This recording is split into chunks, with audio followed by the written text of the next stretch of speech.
So আমরা সবাই তো মোটামুটি গয়টার মানে গলগণ্ড রোগ আয়োডিনের অভাবে যেটা হয় ওটার কথা শুনছি, গলাটা ফুলে যায় এরকম করে।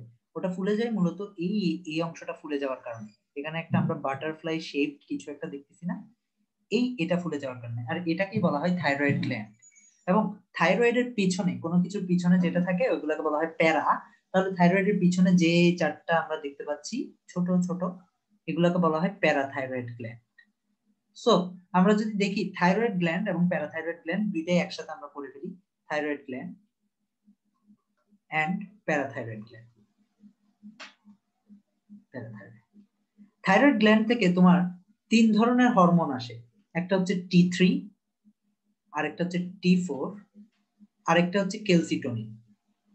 ক্যালসিটোনিন এখানেই দেখি ক্যালসিটোনিন। আর প্যারাথাইরয়েড থেকে একটাই হরমোন আসে, ওটাকে বলা হয় প্যারাথরমোন। প্যারাথরমোন বা প্যারাথাইরয়েড হরমোন, একসাথে প্যারাথরমোন বলতেছে আর কি। ওকে, এখন আমরা যদি এখানে তাকাই একটু ভালো মতো, T3 আমরা মনে রাখবো সিরিয়ালি, আমরা এটা মনে রাখবো সিরিয়াল 1 2 3 দিয়ে দিই আমরা। ফর এক্সাম্পল আমরা প্রথমটাকে 1 দেই, পরেরটাকে 2 দেই, এরপরটাকে 3 দেই, এরপরটাকে 4 দেই। 1 2 একে অপরের অপোজিট কাজ করবে, 3 4 একে অপরের অপোজিট কাজ করবে। 1 এর কাজ কি আমরা বলতে পারি, এটা হচ্ছে মেটাবলিজম ইনক্রিজ করবে। মেটাবলিজম মানে কি? মেটাবলিজম যদি ইনক্রিজ করে এটার মানে হচ্ছে বডির কাজ ইনক্রিজ করবে। বডির কাজ বলতে কি আমরা জানি প্রত্যেকটা সেলের কাজ হচ্ছে প্রোটিন প্রোডিউস করা, প্রত্যেকটা সেলের কাজ হচ্ছে প্রোটিন প্রোডিউস করা। তার মানে এদের প্রোটিন প্রোডাকশন, প্রোটিন নিয়ে প্রোটিনের মেটাবলিজম বেড়ে যাবে, প্রোটিন মেটাবলিজম বেড়ে যাবে। তো এই কাজটা যে করতেছে, প্রত্যেকটা সেলের কাজ যে বেড়ে গেছে, তাহলে এনার্জি ডিমান্ডও বেড়ে যাবে না? তাহলে গ্লুকোজ মুভমেন্ট বেড়ে যাবে। এবং এই সবগুলা কাজ যে চলতেছে এগুলাকে আমরা বলি হচ্ছে মেটাবলিক ফাংশন বেড়ে যাওয়া, বডিলি ফাংশন গুলা বেড়ে যাওয়া, অনেক অ্যাক্টিভ হয়ে যাওয়া বডিটা। ঠিক T4 এর দিকে যদি আমরা তাকাই, এটা হচ্ছে মেটাবলিজমটাকে কন্ট্রোল করবে, মেটাবলিজমটাকে কন্ট্রোল করবে বা কমাবে, আমরা যেভাবে বলতে চাই বলতে পারি কন্ট্রোল করবে। সো আমরা এই এতটুকু পর্যন্তই মাথা রাখবো, একজন হচ্ছে গিয়ে মেটাবলিজম বাড়াচ্ছে, আরেকজন কন্ট্রোল করতেছে, একজন আরেকজনের অ্যান্টাগনিস্টিক কাজগুলো করতেছে। ক্যালসিটোনিন এন্ড প্যারাথরমোন এটা বেশ ইম্পর্টেন্ট, এগুলা আমাদের একটু ডিটেইলস সুন্দর মতো বোঝা লাগবে। ফার্স্ট অফ অল আমরা কি বললাম, একজন আরেকজনের উল্টা কাজ করবে। প্রথমজন ব্লাডে ব্লাডে ব্লাড ক্যালসিয়াম কমাবে, অপরজন তাহলে কি করবে, ব্লাড ক্যালসিয়াম বাড়াবে। সিম্পল, ব্লাড ক্যালসিয়াম বাড়াবে। এখন first of all blood calcium বাড়াতে হলে কি কাজ করা লাগবে আমাদের?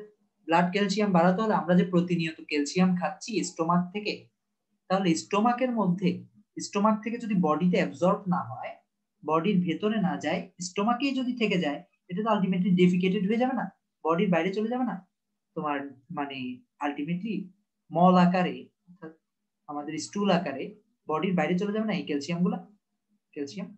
তাহলে আমাদের বডিলি অ্যাবজর্পশন বাড়ানোর অর্থ কি? আমাদের যে স্টোমাকের মধ্যে অ্যাবজর্পশনটা বা আমাদের যে ডাইজেস্টিভ সিস্টেমের যে অ্যাবজর্পশনটা, গ্যাস্ট্রিক অ্যাবজর্পশন বাড়ানোর অর্থ হচ্ছে ব্লাডের মধ্যে এরা বাড়বে। এই যে আমাদের ব্লাডের মধ্যে এই ক্যালসিয়ামের পরিমাণ বাড়াবে কে? যখন আমরা অ্যাবজর্পশন বাড়াবো। তাহলে ব্লাডের মধ্যে ক্যালসিয়াম কমাবে ক্যালসিটোনিন, তাহলে এরা গ্যাস্ট্রিক অ্যাবজর্পশন কি করবে? এটা থামাই দিবে যাতে ব্লাডে ক্যালসিয়াম কমে যায়, তাহলে গ্যাস্ট্রিক অ্যাবজর্পশন কমাবে। আমরা এখানে লিখি, এটার উপরেই লিখতেছি, এটার উপরে লিখলে বোঝা যাবে না, সাইডে লিখতেছি। Gastric absorption, absorption of what? Calcium.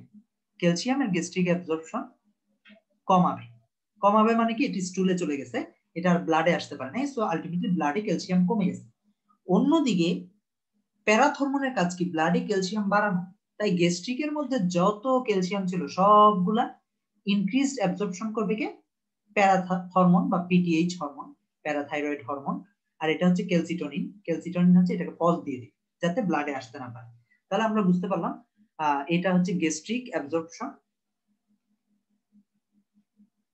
absorption of CA বাড়াবে। দেন গ্যাস্ট্রিকের পরে রিঅ্যাবজর্পশন, আরেকটা রিঅ্যাবজর্পশন কোথায় হয়? কিডনিতে। তাহলে আমরা কিডনিতে চলে যাই, ওয়েট কই চলে যাও, ওয়েট। সো আমরা এবার কিডনির কথা চিন্তা করি। কিডনিতে ধরো ইউরিন আকারে ক্যালসিয়াম সব বের হয়ে যাচ্ছে, পানির সাথে ইউরিনের সাথে ক্যালসিয়াম মিশানো ছিল, ক্যালসিয়াম সব বের হয়ে যাচ্ছে। এখন ক্যালসিয়াম বের হয়ে যাওয়া মানে কি, কিডনিতে আমরা জানি ব্লাড থেকে সবগুলা পিউরিফাইড হয়।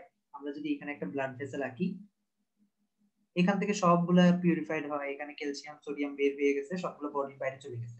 তাহলে আলটিমেটলি ব্লাডের ক্যালসিয়াম কিডনি থেকে যদি রিঅ্যাবজর্পশন না হয়, বডির ভেতরে আবার রিঅ্যাবজর্ব না হয়, তাহলে কি এখানে ক্যালসিয়াম কমে যাবে না? ব্লাডের ক্যালসিয়াম কমে যাবে না? তাহলে ব্লাডের ক্যালসিয়াম কমায় মানে কি কিডনির রিঅ্যাবজর্পশন কমাবে না? তাহলে কিডনিতে যে রিঅ্যাবজর্পশন, কিডনির রিঅ্যাবজর্পশন আমি লিখি এখানে, রিঅ্যাবজর্পশন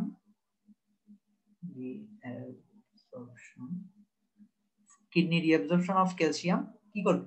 রিঅ্যাবজর্পশন কমায় দিবে। রিঅ্যাবজর্পশন কমায় দিলে কি হবে? আলটিমেটলি ইউরিনের আকারে সব ক্যালসিয়াম চলে যাবে।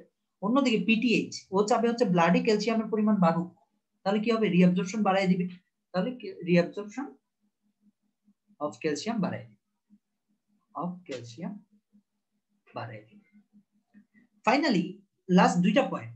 এখন ক্যালসিয়াম সাধারণত কোথায় থাকে ইন জেনারেল? আমরা জানি বোনসে থাকে, বোনসে। তাহলে এই বোনসের মধ্যে ক্যালসিয়াম যখন এসে জমা হবে, দ্যাট মিন্স কি ব্লাড ভেসেলের মধ্যে ক্যালসিয়াম কমে যেতে শুরু করছে, বোনসে জমা হবে। তাহলে বোনে যখন জমা হওয়া অর্থাৎ স্টোর করবা, storage of calcium in bones, এটার অর্থই কি?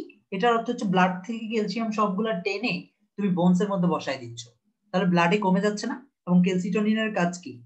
ব্লাডে ক্যালসিয়াম কমানো। আর অপরদিকে ব্লাডে ক্যালসিয়াম বাড়ানো কার কাজ? প্যারাথরমোনের। তাহলে সে কি করবে? বোনস থেকে ভেঙে ভেঙে ভেঙে ভেঙে সবগুলো বের করে নিয়ে আসবে। ওকে, আমার বোনস আঁকা ঠিক হয় না যদিও, সব ক্যালসিয়াম বের করে নিয়ে আসবে। দ্যাটস ওয়াই তোমার প্যারাথরমোন যদি বেশি কাজ করে তোমার বোনস ভেঙে যাবে, হালকা হতে হতে ভেঙে যাবে। তাহলে আমরা বুঝতে পারলাম বোনস কিভাবে কাজ করে, এই বোনস থেকে কিভাবে বের করে। ফাইনালি ভিটামিন ডি, আমাদের মনে রাখা লাগবে ভিটামিন ডি হচ্ছে ক্লোজলি অ্যাসোসিয়েটেড উইথ ক্যালসিয়াম।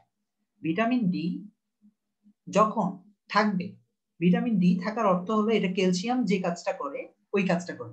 তাহলে আমাদের first of all vitamin D যদি ক্যালসিয়ামের কাজ করে, আমরা এখানে ক্যালসিয়ামকে কমাচ্ছি, তাহলে আমাদের বুঝতে হবে ভিটামিন ডি কেও এখানে কমাতে হবে। তাহলে ভিটামিন ডি হচ্ছে নিয়ন্ত্রণ করবে কে?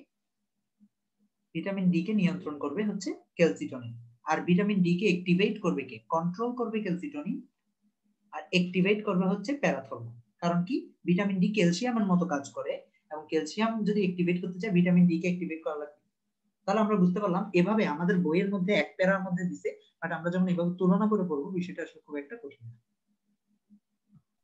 সো আমরা নেক্সট যে হরমোনটা নিয়ে কথা বলবো, আমরা একটু আগে ক্যালসিটোনিন এবং প্যারাথাইরয়েড, সরি আমার কলম পড়ে যাচ্ছিল হাত থেকে।